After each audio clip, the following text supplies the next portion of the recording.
os irmãos enfermos do corpo e da alma, que a presença amiga de Jesus possa ajudar, auxiliar os nossos irmãos. Que Jesus, nosso mestre, amigo, mestre de todas as horas, nos ajude, nos ensina a retomar a caminhada do bem. Agradecemos a oportunidade do estudo, a oportunidade que chega para nós, e que na manhã de hoje seja de alegria, de fraternidade, nesse encontro amigo com os nossos irmãos.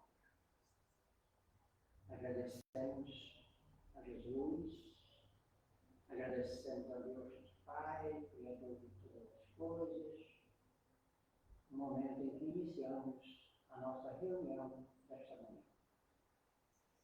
E assim seja. Vamos convidar a nossa irmã, Maria Nazaré, a nossa da manhã. E o tema a gente vai repetir: 6 pilares da medicina e o estilo de vida e saúde mental.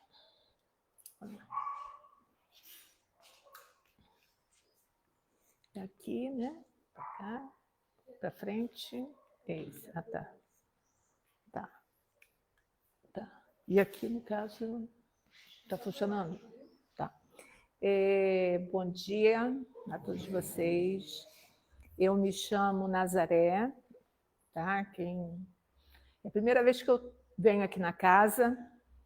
E, assim, eu sou médica, né? O Gutenberg, ele entrou em contato comigo já tem um tempo, e ele me falou sobre a possibilidade de vir falar algo sobre saúde mental, e a gente estava na campanha do Janeiro Branco, e eu tinha feito esse estudo sobre medicina do estilo de vida, não sei se vocês já ouviram falar, e a relação desses pilares com a saúde mental. Eu comentei com ele sobre isso e ele falou que estaria dentro do contexto. O que acontece? Eu sou do Lar de Maria, tá? Eu não me apresentei do grupo que eu sou. E, assim, o que acontece? Eu faço clínica médica e sou geriatra também. E a medicina do estilo de vida, ela não vem somente para tratar da doença em si, é melhorar a qualidade de vida do paciente, sendo ele com uma doença ou não. Então, se você adotar esses 6 pilares,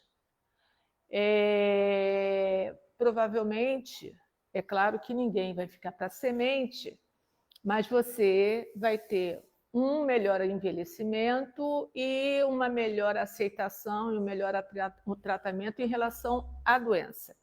O que se pretende é, de uma certa forma, postergar, inclusive. Seja bem-vindo, José. Pode vir.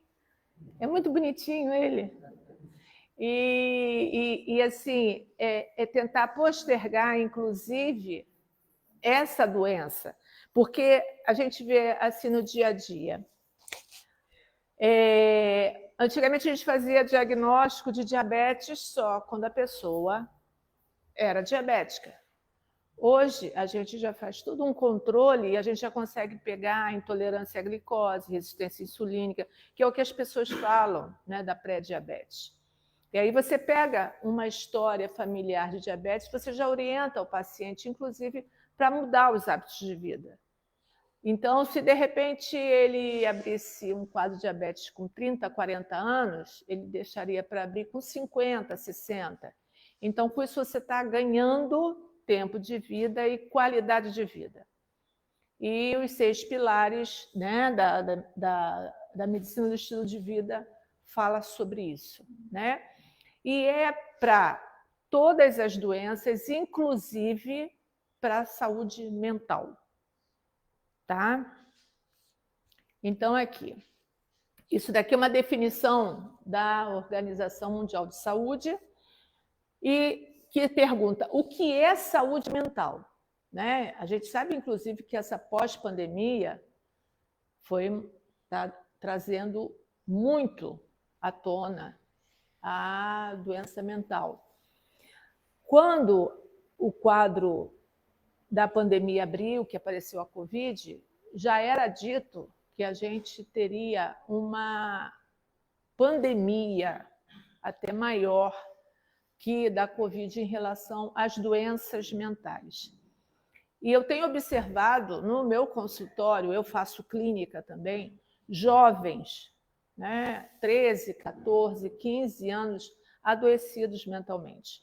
Como meus idosos pioraram muito a parte cognitiva, alguns que já tinham diagnóstico de demência de Alzheimer pioraram muito, outros abriram o quadro e outros estão doentes, né? Com depressão, com ansiedade, com pânico. Então, assim, o que é saúde mental, né? É um estado de bem-estar mental que permite às pessoas lidar com os momentos estressantes da vida. Então, estresse a gente sempre vai ter no dia a dia, mas é como a gente lidar com este estresse. Desenvolver nossas habilidades, que seria aprender e trabalhar e contribuir para a melhoria de nossa comunidade. Então, assim, o que é esse estado mental? Então, a gente desenvolver as nossas habilidades. E as nossas habilidades é aprender e trabalhar bem e contribuir para a melhoria da nossa comunidade. Então, se a gente observar a nossa realidade hoje, a gente está tendo condições de desenvolver as nossas habilidades para aprender, trabalhar bem e melhorar a nossa comunidade? Então, assim, eu acredito que não. Né? Vide a gente que mora em Nova Iguaçu, a questão da violência. Vide a crise econômica. Então, assim, são coisas que mexem, né, com a nossa saúde mental. E como é que a gente vai ter esse estado de saúde mental e lidar com isso tudo? Mas a gente precisa aprender, porque senão a gente vai adoecer. E essa é a nossa realidade, né? A gente não tem como mudar. É real. Né? Nisso a gente precisa ser bem estoico, né? Então, o que eu posso mudar? Isso eu posso mudar, então eu vou lá mudar. Agora, o que eu não posso mudar, eu vou ter que aceitar. E dentro de um contexto de aceitação, o que eu posso fazer de melhor para aquilo não seja tão danoso para mim, para a minha saúde física e mental, e para a minha comunidade, né, também. E aí ela continua. A saúde mental é parte do que sustenta as capacidades individuais e coletivas das pessoas para tomar decisões, estabelecer relações e moldar o mundo. Então, cada vez mais, a gente precisa ficar atento, inclusive, com a questão de violência, né? E não é somente a violência física, né? É a violência mesmo verbal. Eu vim conversando com a Jane está ali, né? Sobre essa questão de como nós estamos violentos. Como as pessoas estão violentas no trânsito, como as pessoas estão violentas no banco, como as pessoas estão violentas no dia a dia nas ruas, né? Nos transportes públicos. Então, assim, isso daí vai tudo contra a uma saúde mental. Então, a gente precisa ficar atento, porque a gente não pode entrar nessa reverberação dessa violência que está reinante, porque senão a gente sai desses 6 pilares. Então, a gente precisa se conscientizar e assim, não é também que a gente vai aceitar tudo pacificamente, não é isso. Né? Porque senão a gente, né, as coisas também não são assim. Mas é uma passividade com ação. E sabendo que aqui, até aqui, né? E não procurar, né? A nossa sociedade está muito dividida, né? A gente, infelizmente, não tem como a gente, inclusive, não falar sobre isso, até em questão familiar por conta de política, né? Isso é muito chato. Dentro da própria família, as pessoas estão brigando. A gente sabe que tem pessoas que não se falam mais por conta de política. Isso não interessa. Interessa, mas não interessa dentro de um contexto de família, a ponto de você destruir relações. E um dos pilares da medicina do estilo de vida é o convívio social. E o convívio social engloba família, amigos, esse convívio aqui. Então, tem coisas que não cabem, né? E você não pode romper afetos por conta de posicionamentos, né? Ou pensamentos. A gente tem que ficar muito atento sobre isso. E aí a gente vai, né? O como não falar da pandemia, já que foi uma situação que pegou todos nós, né? Foram 700 mil brasileiros só aqui no Brasil que morreram em decorrência da Covid, isso que a gente sabe, que foi notificado, porque a gente só podia notificar os diagnósticos que vinham, os diagnósticos, né?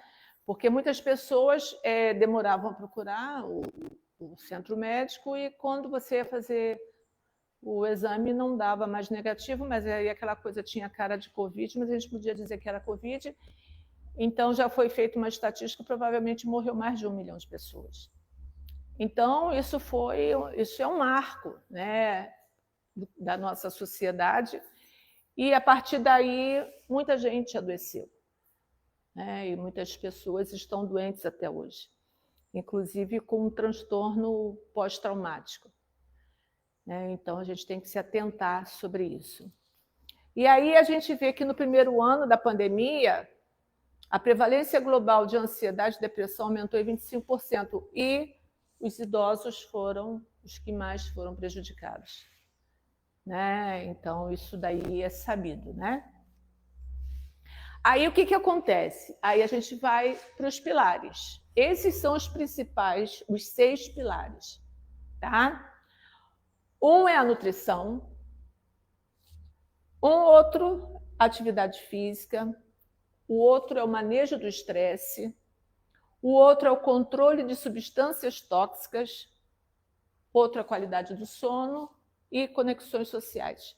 Então, esses são os 6 pilares para a saúde da medicina do estilo de vida, para a saúde física e mental e também para a longevidade.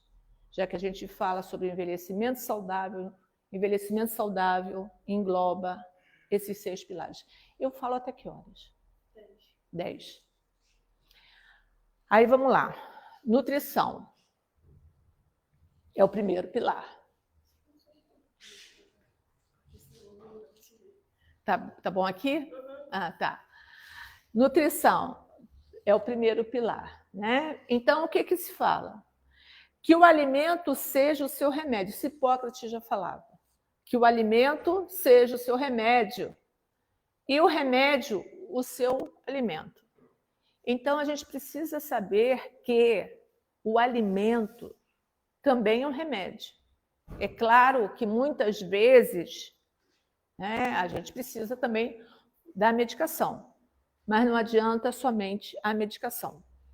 A gente vê muitas pessoas, às vezes, que seja diabético, que tenha colesterol alto, aí vai ao médico, aí vou tomar o remédio e acha que pode comer o que quer, ou continuar comendo como comia, ou não fazer uma reeducação alimentar, só que não. O remédio vai ajudar, mas ele não vai resolver toda a situação que é necessária. Então, a nutrição é muito importante.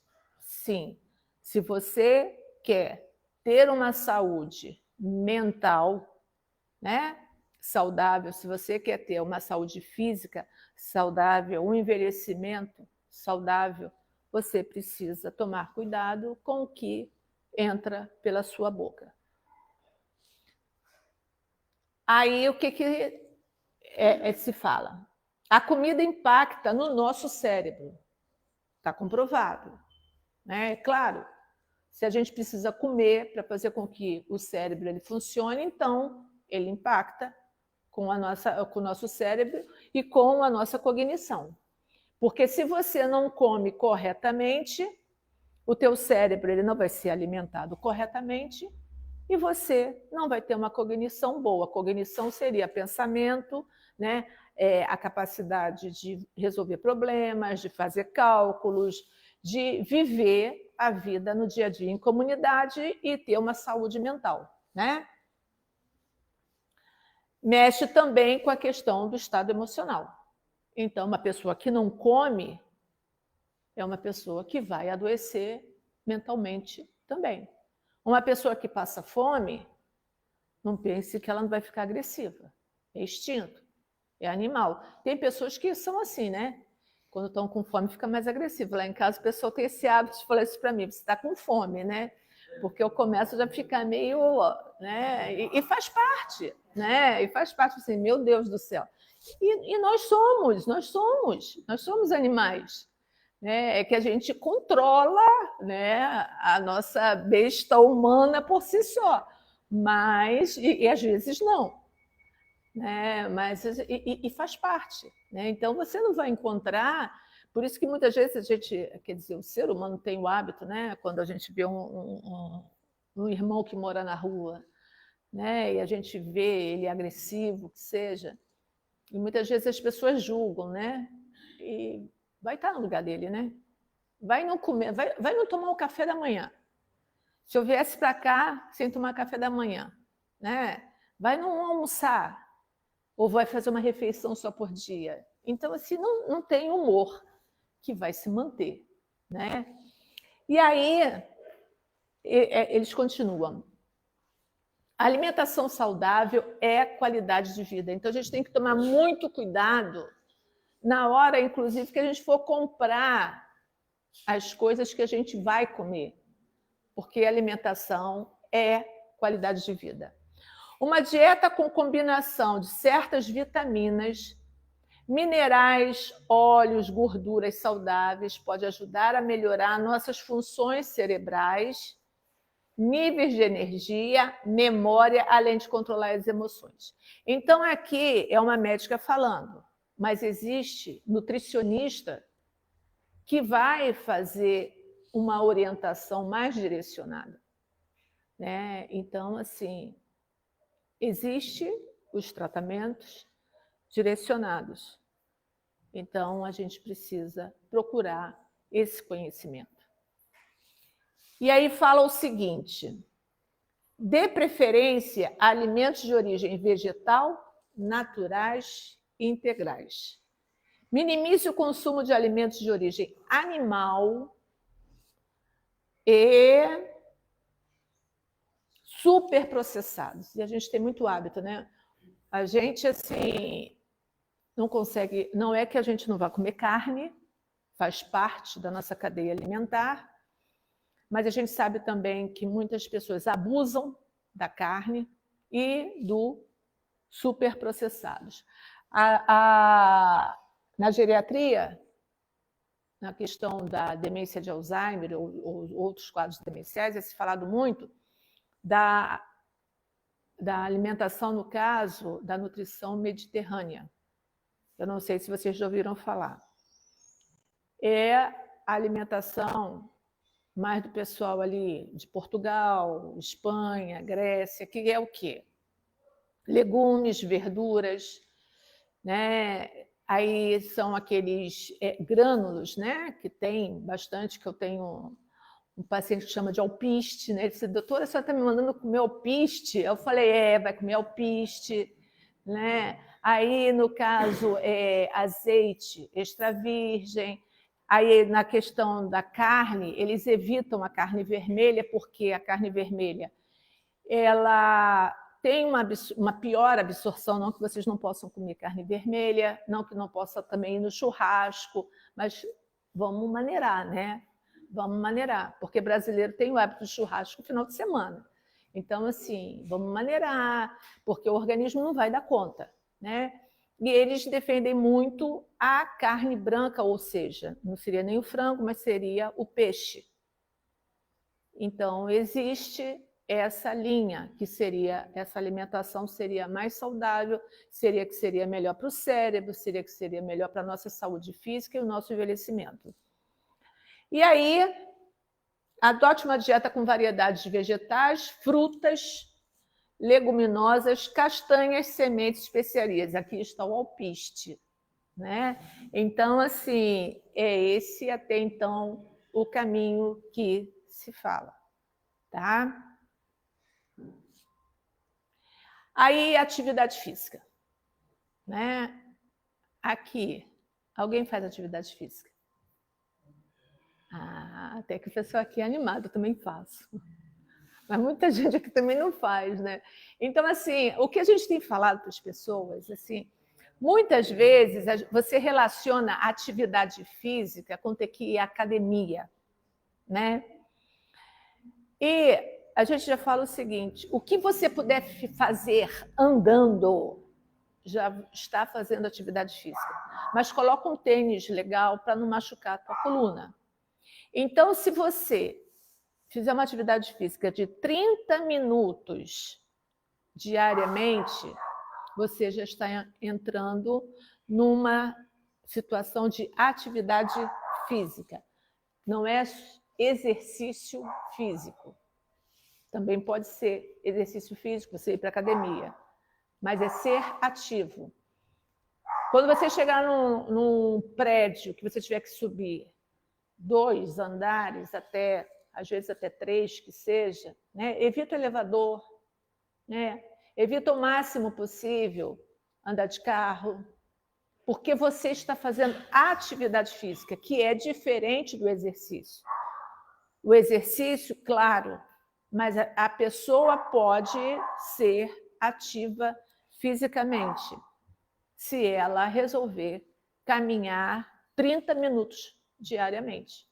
E isso engloba, eu vou no centro de Nova Iguaçu, eu vou fazer isso, eu vou não sei aonde, e ir a pé, e subir escada, e descer escada. Hoje em dia, quem não tem celular, né, todo mundo tem aplicativo passômetro. E ali no passômetro, o que acontece? Se você fizer 5.000 passos por dia, você já tem uma diminuição de evento cardiovascular. E aí você vai aumentando. Aí tem 7.000 e até 10.000. 10.000 é coisa pra caramba, né? Mas, assim, se você fizer 5.000, você já está diminuindo evento cardiovascular. Isso é atividade física, é você ser ativo fisicamente. Mas, dentro desse contexto, você pode colocar também exercício físico. Aí, o que acontece? 150 minutos, ou seja, 30 minutos diário de atividade física para se obter bons resultados na saúde física e, por si só, mental. Por quê? Quando a gente faz atividade física, você estimula neurohormônios, que a gente vai falar logo a seguir também, que é uma cascata neurohormonal. Nós temos remédios naturais que podemos usar a nosso favor e a gente não usa. A gente tem essa cascata neurohormonal que libera serotonina, dopamina, ocitocina, opioide, melatonina, e a gente não usa. Por quê? Porque a gente não aplica, inclusive, esses pilares de saúde.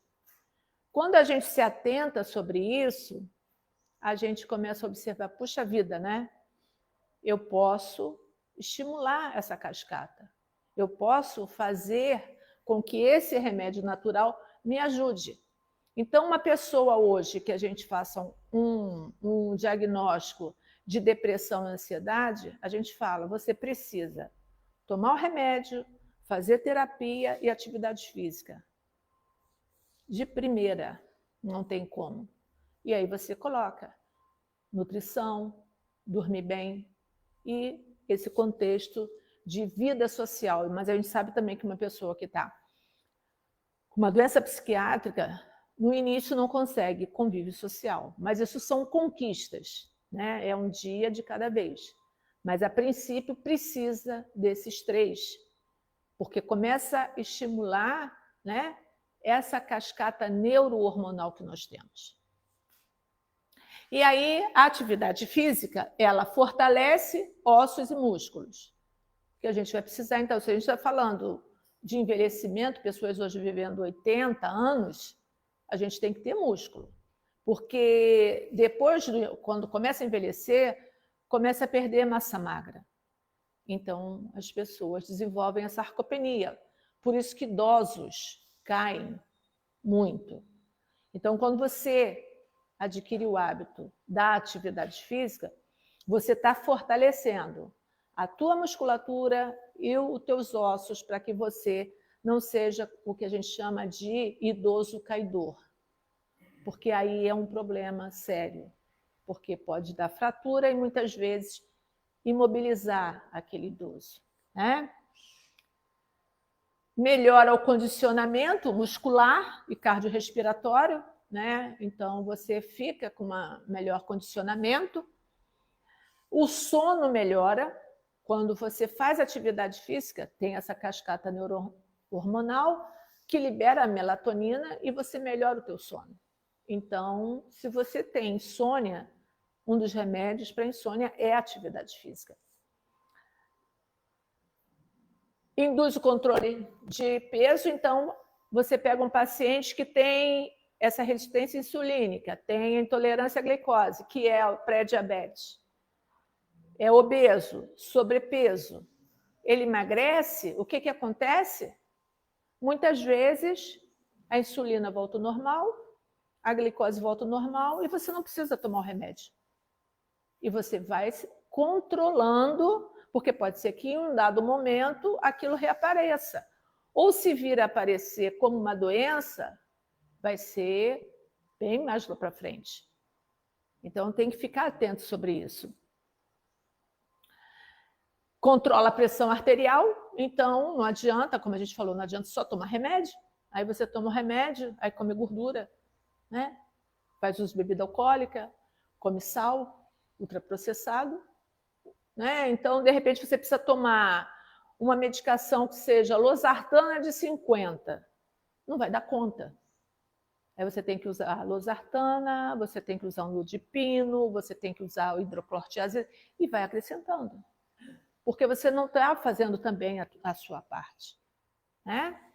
E aí regula o nível de açúcar, né, no sangue. A gente falou da diabetes ainda agora. Melhora o humor por conta dessa cascata, você está estimulando essa cascata neurohormonal. Reduz o estresse por conta também, que aí está liberando serotonina, ocitocina, dopamina. Então, você vai melhorar, você vai ter um relaxamento, elevar a autoestima e aumentar a expectativa de vida. Então, você vai poder andar na rua, vão te chamar de feio e você não vai ligar. Né? Porque, normalmente, né, às vezes, quando a gente está de mau humor, até te chamar de bonita, a gente já está brigando, né? Aí a gente vai escutar, nossa, mas como você é feia. Bacana. E não vai se estressar. Então, é isso aí. Né? Mas isso requer, né, autocontrole nosso, né, autoeducação. Não é fácil, não. Mudança de hábito não é fácil, porque o nosso cérebro ele é muito preguiçoso. Ele é assim, muito malandro. Então, se você não exercitar ele fica de boas, ele mais quer. Quando você muda o hábito, você está estimulando outras conexões. Então, é como você fazer exercício físico. Você faz exercício físico, é musculatura. né? Então, o cérebro está malandramente no hábito. Você tira ele e ele volta para o hábito. E você fala assim, não, a gente vai fazer dessa forma. E com isso você vai fazendo conexões que, inclusive, melhora a cognição. Por isso que a gente fala que, para a memória, o que você precisa é estimular o teu cérebro com novas atividades. Leitura, aprender idiomas, estudar, reciclar, né? Tudo que é novo, tudo que faz com que você faça novas conexões. Tá? E aí, vamos lá. Você aumenta a expectativa de vida. Aumenta a expectativa de vida por quê? Porque você está visando, inclusive, uma maior longevidade. E como a gente quer envelhecer? Eu quero envelhecer de boas. Eu acredito que aqui todo mundo quer. E a gente sabe, mais uma vez, que a doença chega. Mas é como ela chega. Né? E quando ela vai chegar? Né? Então, a gente precisa pensar nisso. E aí, como a gente pode manejar também esse estresse? A atividade física maneja, é um dos pilares. E tem o manejo do estresse. Como a gente direcionar? Um é terapia. Né? Aqui, eu não sei a questão financeira. Mas, hoje em dia, quem tem plano de saúde consegue fazer terapia também. Né? Mas a gente sabe também que pessoas não têm como pagar um terapeuta. Mas a gente precisa falar que é terapia. Tá? E a gente sabe, hoje, a gente está... Isso já melhorou bastante, porque antes, quando a gente falava que a pessoa precisava ir para um terapeuta, as pessoas tinham o hábito de dizer, mas a doutora, né, acho que eu não tenho condições de resolver meus problemas. A gente não está julgando. Não é questão se você tem condições ou não de resolver os seus problemas. É que existe um profissional para você sentar e você falar tudo que você precisa falar dentro de um contexto de tempo, né? Toda uma orientação, sem julgamento. E a gente sabe que nossos traumas, as nossas emoções, trazem muitos problemas, né? Inclusive em questões de projeções. A questão do nosso ego, o que a gente projeta no outro. Então, quando a gente busca a terapia, a gente está falando de autoconhecimento. E a gente aqui sabe, né, a questão da Joana de Ângeles, né? A gente, como espírita por si só, para a gente evoluir espiritualmente, a gente precisa do autoconhecimento. E o autoconhecimento, ele dói pra caramba, mas é necessário. Então, a terapia é importante não é só para quem está com doença psiquiátrica, não. É para todo mundo. Porque se a gente está no mundo de provas e expiações, problemas todo mundo tem. Só que tem uns que adoecem, outros não. Ou outros não sabem nem que estão adoecidos. Ou outros abrem esses problemas com uma hipertensão, com uma diabetes, com uma obesidade. Isso tudo, né? Então, por isso, inclusive, que paciente com obesidade, que pode estar relacionado à compulsão, o que está por trás dessa compulsão, pacientes hipertensos, diabéticos, eu não consigo fazer dieta, por quê? O que está acontecendo? Aí você vai ver, tem um transtorno de ansiedade, terapia.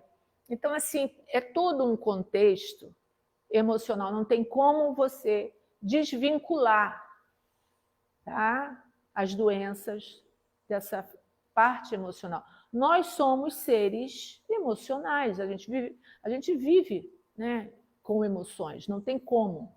Sentimentos, né, e emoções, não tem como. E aí, fala da meditação, né? Eu falo por mim mesma, né? Eu faço meditação tem 5 anos com a Silvia Said. Eu acho que vocês devem conhecer a esposa do César Said.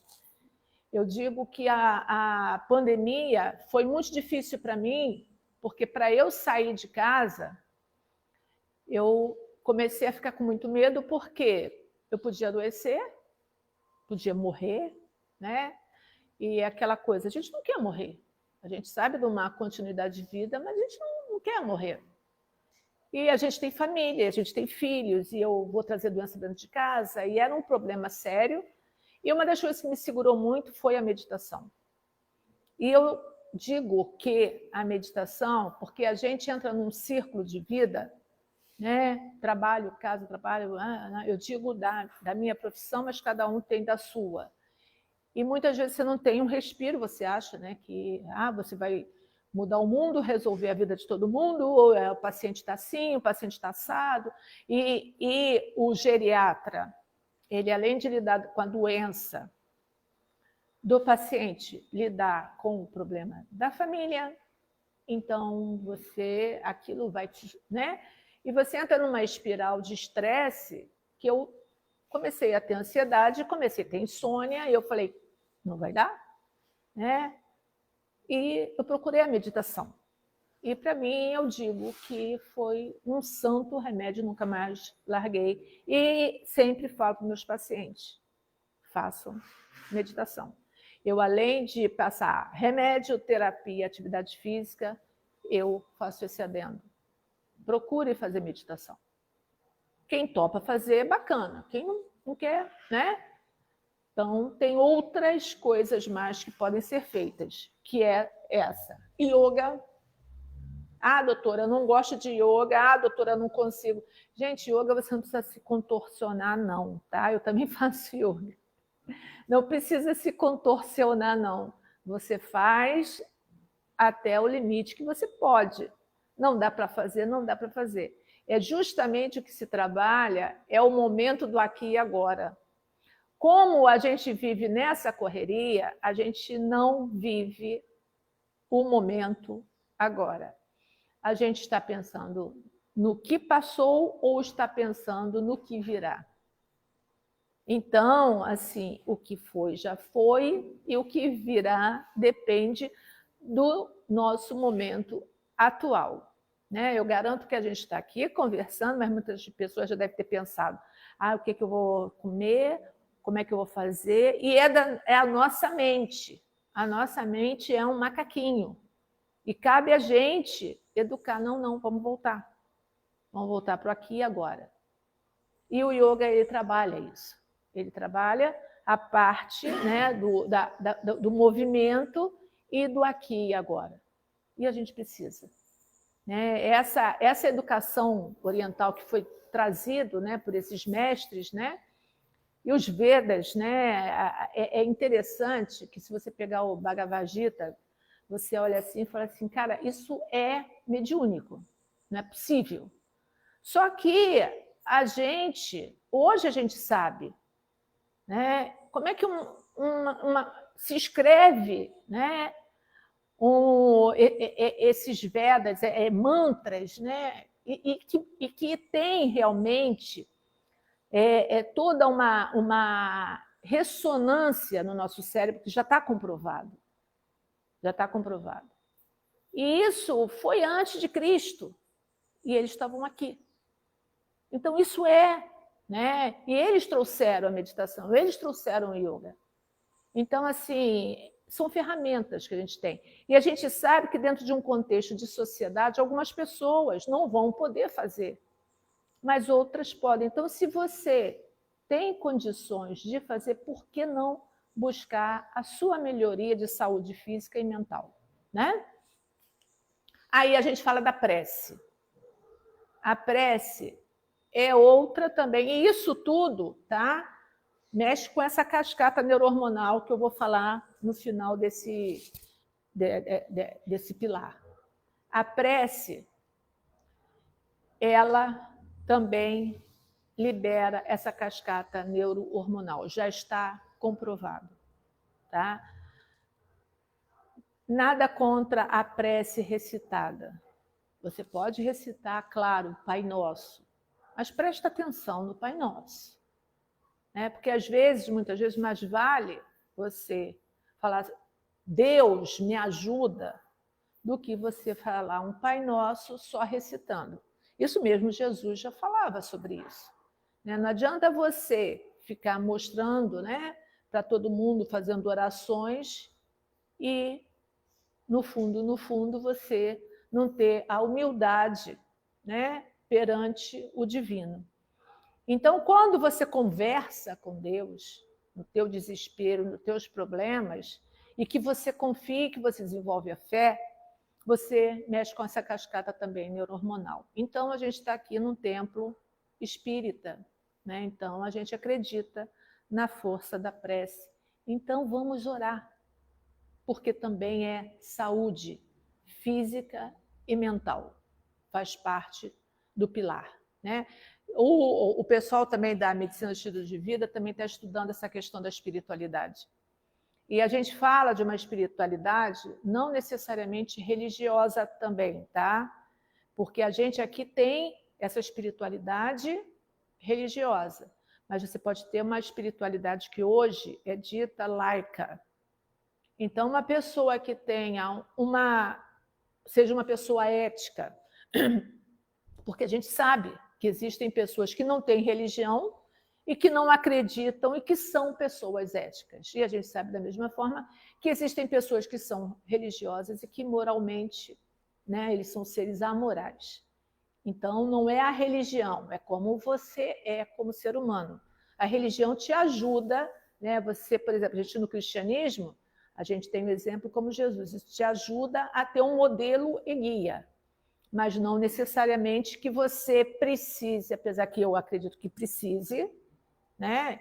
Mas pode ser que alguma pessoa pense que não precise e que ela, mesmo não acreditando, ela é uma pessoa moralmente superior a uma religiosa. Então, já se fala sobre a espiritualidade laica. E se estuda a espiritualidade por conta disso, pela liberação dessa cascata neurohormonal, tá?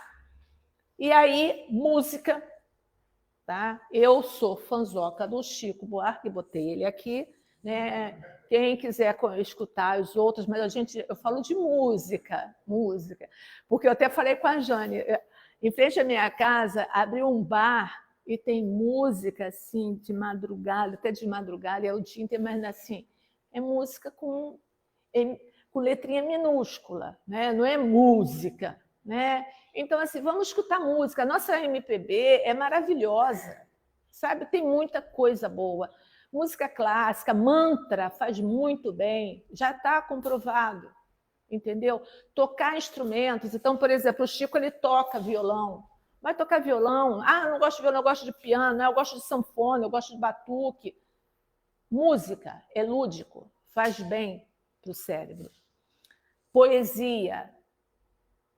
Né? Eu tenho um grupo de psiquiatras que fala o seguinte: prescreva poesia. Então, se você pega a poesia é emoções, e você trabalha emoções. Então, existe esse poeta que eu acho maravilhoso, Manuel de Barros, e essa frase: na verdade, os passarinhos que botavam primavera nas palavras. Então, assim, ele é tão lúdico, sabe? Aí eu fui andar ali, né? Eu gosto muito de andar no meio do mato, né? Escutar passarinho, eu acho assim uma coisa, né? Acho maravilhoso, né? E eu sempre me lembro do Manuel de Barros, que ele tem essa mensagem lúdica e faz muito bem. Então, assim, isso são coisas que você vai manejar o teu estresse e que você vai melhorar a tua saúde mental. E aí, dados do OMS mostram que 86% dos brasileiros sofrem com algum transtorno mental, como ansiedade, estresse e depressão. Gente, é muita gente doente. 86%. A forma como reagimos aos acontecimentos do dia a dia impactam positivo ou negativamente na produção de cortisol e adrenalina. Gente, a gente precisa do cortisol e da adrenalina, mas é como a gente lidar no dia a dia, ele vai impactar positiva ou negativamente. Então, a gente está vivendo momentos muito difíceis na nossa sociedade. A gente teve esse caos que foi no Rio Grande do Sul. Não tem como a gente não sentir, né? Mas a gente precisa se resguardar também. A gente tem ferramentas, então se a gente pode ajudar, a gente vai ajudar, vai abraçar os irmãos, né? Mas a gente também precisa se proteger, né? E a gente tem essas ferramentas. porque senão a gente fica deixando o estresse vir, aí começa a produzir em grande quantidade cortisol e adrenalina, que aí vai ao contrário dos neurohormônios, que vão causar o quê? Doenças, vão inflamar o nosso organismo. A alta concentração desses hormônios no organismo, a longo prazo, é um fator importante no desenvolvimento de sintomas crônicos, como dor de cabeça, aí a gente fala da resistência insulínica, hipertensão, ansiedade, depressão, baixa da imunidade, por isso que as pessoas falam, nossa, eu estou muito estressado, estou tendo resfriado um atrás do outro. Normalmente tem a ver com o estresse. Porque a gente tinha estresse, estimulando cortisol, adrenalina, não está dando o tempo necessário, né? A gente já amanhece com o smartphone e a gente dorme com o smartphone. Então, a gente precisa aprender a amanhecer, né? A dar o tempo, café da manhã, ir para o trabalho, e quando voltar, desacelerar. Mas isso requer autoeducação, né? E infecções de repetição, né? Então, a pessoa começa a ter, doutora, eu estou tendo tanta amidalite, doutora, eu estou tendo infecção de pele, aí você vai ver, tem um fundo de estresse também.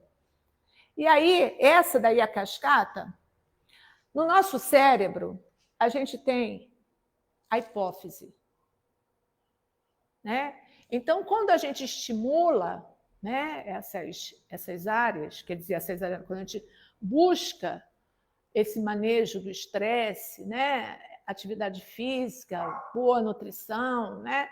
Então, você está mexendo tudo nessa cascata. Você tem estímulo no teu cérebro que vai dar lá na hipófise. E aí, a hipófise estimulada vai ser liberada essa cascata neurohormonal, ou seja, esse remédio que a gente tem natural. E libera a ocitocina, que relaxa e dá bem-estar. Libera a serotonina, que melhora o humor e a gente fica mais tranquilo. Libera a dopamina, né, que dá motivação, prazer. Libera opioide, que melhora a dor. Tanto é, eu não sei se vocês já repararam, perceberam, uma pessoa que tem dor crônica, se ela se estressar, a dor piora. Pessoa que tem hérnia de disco se estressou, tem dor na hérnia, tem dor no local da hérnia. Se a pessoa... Fibromialgia, ponto. Fibromialgia está relacionada ao estresse. Vai se estressar se não vai ter crise de fibromialgia. Melatonina, que melhora o sono, mas também tem efeito antidepressivo. Então, essa é uma cascata que a gente tem e que é nossa. E que cabe a gente estimular através desses 6 pilares da medicina do estilo de vida. Ela é um contexto, né? E quando você maneja o estresse, né? Aí que é terapia, escutar música, né? Ler poemas, meditação, a prece, o yoga, isso tudo você está mexendo com ela, com essa cascata. E você está colocando o teu cérebro para trabalhar. Aí, o que acontece? Quando você tem o estresse crônico, você estimula a glândula suprarrenal. É ela que libera, né, a adrenalina e o cortisol. A gente precisa. Mas se você se estressa, você estimula muito ela. E aí o que acontece? Você vai liberar muita adrenalina, muito cortisol, vai alterar a parte imunológica. Quando você altera, você aumenta essa interleucina 6, que está relacionado à inflamação. O teu organismo começa a inflamar. Você começa a ter envelhecimento da célula, que é morte celular, e dor. Quando você morre, a célula morre, libera essas citoquinas que dão dor. Então, tudo tem uma explicação. E hoje essas explicações estão sendo mostradas e comprovadas. E isso não é uma coisa que a gente não possa fazer. É possível a gente fazer a nossa parte. E quando você desenvolve altruísmo, gratidão, a gente sabe que existe a terapia da gratidão, terapia do perdão, você está estimulando essa cascata neurohormonal. O amor, a compaixão, a prece, o yoga, a meditação, o perdão, os mantras, como eu falei, já está comprovado, são sons cósmicos universais, né? Aquelas repetições. Então, assim, é comprovado. Você estimula essa cascata neurohormonal, tá? Aí, o quarto pilar é controle de substâncias tóxicas, né? Então, é não fumar, não beber e não usar drogas ilícitas. Por quê? Porque, da mesma forma que o estresse crônico, essas drogas, elas inflamam o organismo, né? Então, você adoece. Fora que você causa estresse. Porque quando você faz uso de drogas, no caso, substâncias tóxicas por si só, você acaba criando estresse dentro da família, dentro do convívio social, você se isola, ou seja, você adoece, né? Então, dependente químico é uma pessoa adoecida. E quando a gente fala em dependência química tóxica, a gente fala também da dependência alimentar e a digital hoje, né? Que também é tóxico, né? Aí a qualidade do sono, insônia não é mais somente um sintoma, insônia é doença, a pessoa fala assim, doutora, mas eu sempre dormi mal. Então, você precisa tratar, porque você precisa do sono. A gente precisa do sono, porque é durante o sono que existe uma limpeza dentro do nosso cérebro. Se você não dorme, você não tem essa limpeza, né, dentro do cérebro adequado. Aí o que acontece? Começa a inflamar também. Então, por exemplo, insônia crônica é fator de risco para Alzheimer. Então, a gente precisa, né, fazer reeducação. E uma das reeducações que é dito hoje em dia é tipo assim, 1h30 antes, 2 horas antes de dormir, não mexer no smartphone, não mexer no computador. E quem é que não vai dormir com o smartphone do lado? Levanta o dedo que alguém faz isso. Todo mundo vai. Eu também vou. Né? E porque, inclusive, a gente bota o celular para despertar. Aí o que a gente fala para o paciente? Compra um despertador. Eu comprei? Não comprei. E meus pacientes também não compram. E assim, a gente tem que ter uma autoeducação, porque quando a gente mexe na tela, né, a gente fala assim, não, vou dar só uma olhadinha.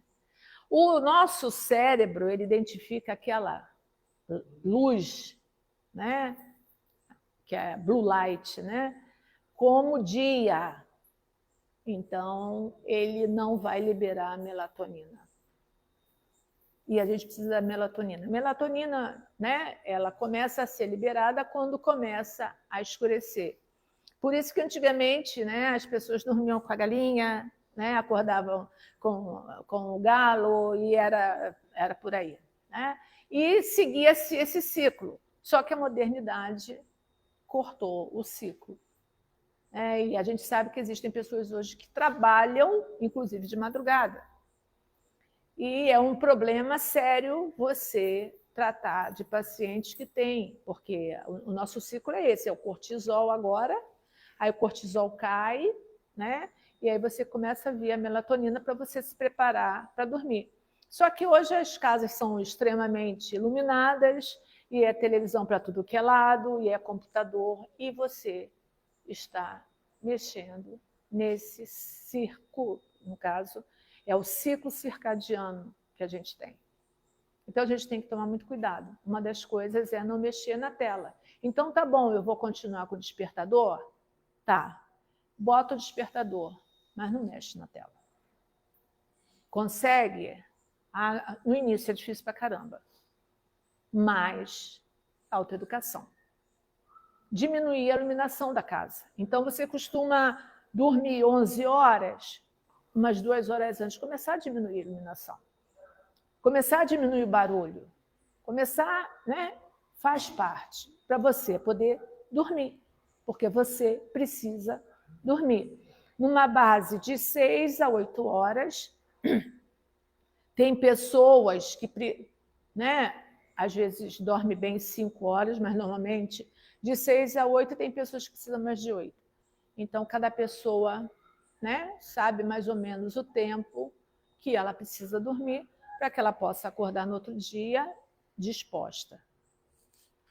E aí fala que o sono é fundamental para manter a imunidade, né, mais uma vez, e melhorar a qualidade de vida. Alguns estudos correlacionam essa falta do sono com o aumento do risco de doenças crônicas. Aí, mais uma vez, obesidade, tudo relacionado. Câncer, depressão, ansiedade, demência de Alzheimer, descontrole de diabetes e hipertensão. Então, está tudo relacionado, né? A insônia afeta 40% dos brasileiros e 45% da população mundial. É muita gente com insônia, muita gente doente. E aí, peraí. Agora é o 6º, que é a conexão social. Eu acho que aqui está, vocês não estão conseguindo ver bem. Aqui é o Papa Francisco, numa mesa, lanchando aqui com o pessoal, né? Eu botei essa foto porque, assim, uma que eu sou fã do Papa Francisco, né? 100% Papa Francisco. E outra que é uma fala que eu nunca mais esqueci, que ele disse. Ele, quando era cardeal em Buenos Aires, ele andava de metrô, ele andava de ônibus, né? E as pessoas muito questionavam ele.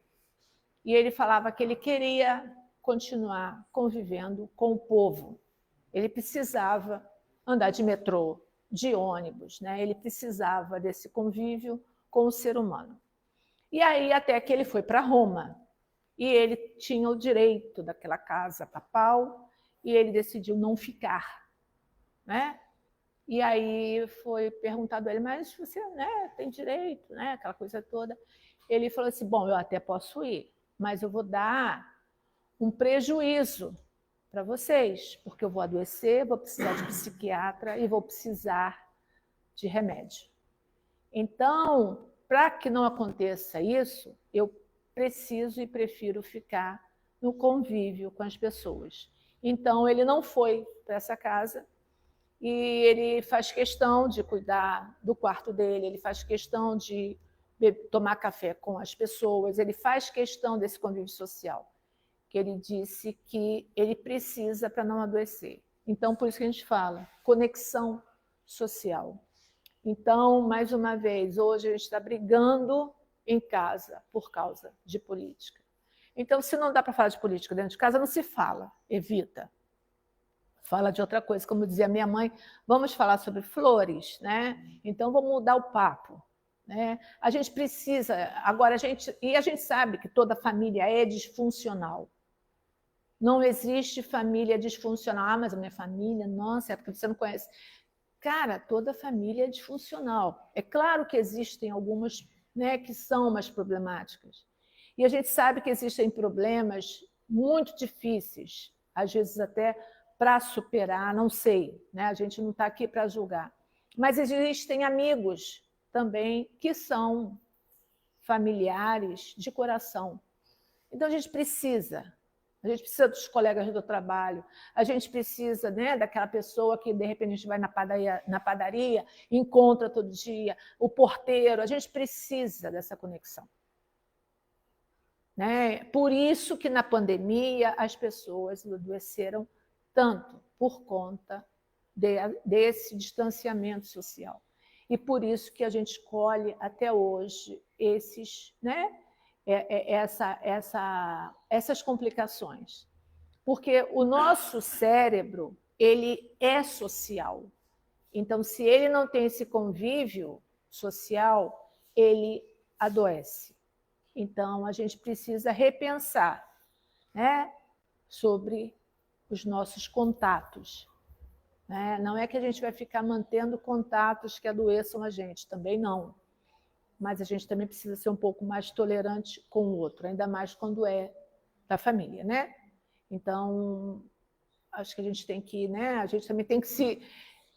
É porque a culpa é sempre do outro, né? Mas aí vamos voltar e ver onde a gente também está errando. Porque a gente também erra. Né? E quando uma relação se desgasta ou rompe, não é só por causa de um lado. Né? Nada acaba por conta de uma pessoa só. Existe, né, um contexto aí junto, então a gente precisa dessa conexão social. E aí a gente termina com essa frase do Padre Fábio, que fala o seguinte: há momentos em que a luz miúda nos revela muito mais que 1000 holofotes. Chega de vida complicada, eu preciso de simplicidade. Então vamos simplificar um pouco a vida, né? Vamos evitar um pouco também os holofotes, vamos buscar essa simplicidade desse dia a dia que a gente tem e que a gente não dá conta. Aí, aqui tem, né, esse quintal, passarinho, né, árvore, e a gente é presenteado todos os dias e a gente não observa. A gente não observa uma árvore, a gente não observa uma flor, a gente não vê mais borboleta, não escuta pássaro. E a gente tem muitas coisas, né? Mais uma vez, eu falo sobre a questão do Rio Grande do Sul. Eu fiquei tão chocada com o que aconteceu, como todo mundo ficou. E aí eu cheguei do trabalho, eu tenho 6 cachorros em casa. Quando eles vieram correndo, que eles têm o hábito de vir correndo lá, aí eu sentei no sofá e falei assim, gente, como eu sou uma pessoa privilegiada. Estou podendo chegar na minha casa, eu vou poder tomar banho, porque eu estava vendo pessoas dizendo que não tinham água para lavar o rosto. Os meus cachorros estão aqui, todo mundo comeu, bonitinho, um monte de cachorro lá, né, abandonado. Eu vou poder comer, eu vou poder ir para a minha cama, pessoas que estão tendo que dormir junto com todo mundo, né? Assim, e a gente não se toca, né? A gente não é grato por essas pequenas coisas. Então, que a gente possa, né, se abrir, porque a gente tem muito mais bênçãos do que... Porque a gente dá muito ênfase ao que é ruim, mas a gente tem muito mais bênçãos do que coisas ruins. Então, que a gente foque, né? Uma das coisas é mudar esse pensamento, é focar na coisa boa. Então, aqui tem, eu vou lá, né? Eu vou olhar, o passarinho, E é isso, né? A gente tentar essa reeducação. Tá bom? Obrigada.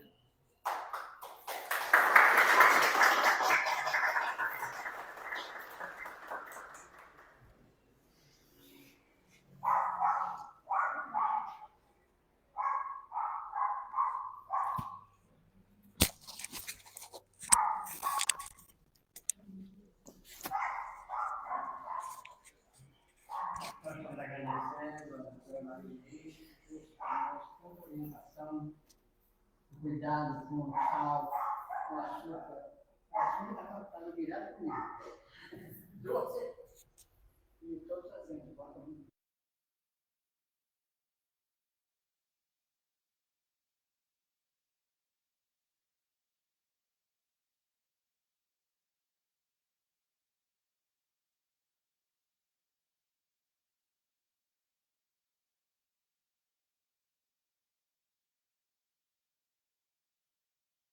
Pela oportunidade do aprendizado,